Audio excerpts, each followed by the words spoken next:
Mr. Speaker, I rise today to draw attention to the Elie Wiesel Genocide and Atrocities Prevention Act, which I've had the privilege of introducing in the House last week with 27 co-sponsors. Named after the courageous Nobel laureate Elie Wiesel, this legislation honors the legacy of his life work to expose evil around the world. Mr. Wiesel was just 15 years old when the Nazis deported him and his family to Auschwitz. Rising from literal ashes, he became a writer and spent his life defending the persecuted across the globe. He died nearly 1 year ago, but his passion for victims of injustice lives on. Elie Wiesel believed that from the Holocaust to the South Sudan, from Burma to Syria, the world has witnessed far too many genocides and mass atrocity crimes.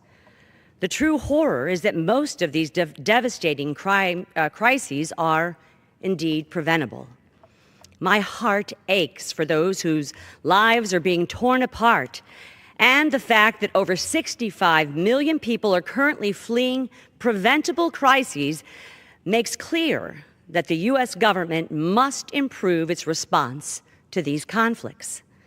Genocide and atrocity crimes, including war crimes, crimes against humanity, and ethnic cleansing, include shocking acts of violence perpetrated by governments and non-state actors, resulting in the murders of millions of civilians across the globe.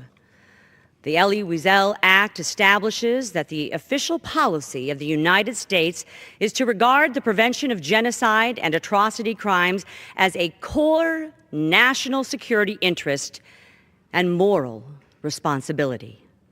The legislation would establish an interagency mass atrocities task force to strengthen the U.S. government's prevention and response efforts.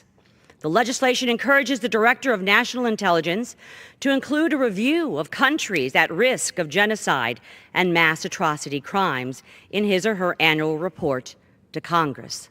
The bill also authorizes training for U.S. Foreign Service officers on early signs of atrocities and transitional justice measures to ensure that America's diplomats know how to respond to conflict on the ground. Lastly, the legislation authorizes the Complex Crisis Fund to support programs to prevent emerging or unforeseen crises overseas. These tools will empower the United States to strengthen prevention efforts and protect the innocent. By supporting civil society, enhancing cooperation among ethnic and religious groups, promoting accountability, and holding murderers accountable, America can promote global stability and fundamental human rights. This time, when America says never again, our actions will reinforce our platitudes. Thank you, Mr. Speaker, and I yield back.